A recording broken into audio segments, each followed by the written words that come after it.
سوال دا دی چې دلته موږ یو مسله اورېدلې ده چې زنانه به زیر ناف ویښتان په دوایي باندې لرې کوي که په پتري اوسپنه باندې چاړه باندې لرې کړل جنازې نه کېږي. جواب دا دی دا خبره بالکل غلطه ده.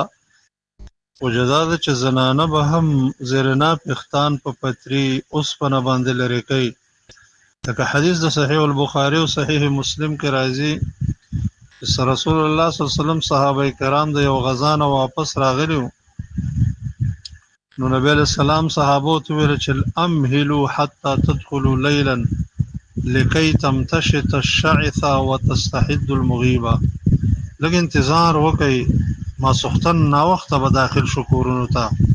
د دې د وجې نه چې کوم زنانه خاون هغه غایب دی نو هغه به سرګه منځ کې وتستحد المغیبه، هغه زنانه چې دغه نه خاون غایب دی نو هغه به حدید استعمال کی، وسپنه استعمال کی، یعنی خپل زیرنا پختان به هغه په پتری په وسپنه په چاړه باندې لري کی.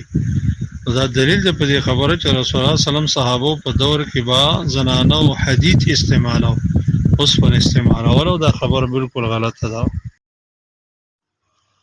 سوال دا دی چې ما د یو عالم نه اورېدلی چې یو سړی صرف سورة الفاتحه وویل او بل سورت یې ورسره ونه ویل او دی مانځه ته ښکته شه، نو دی به په بل را روانو رکعتونو کې د هغې اعاده کوي، یعنې په دې تشو رکعتونو کې به دا سورت وایي، کوي نه ویله د دې لمونځ نه کېږي. دا خبره څنګه ده؟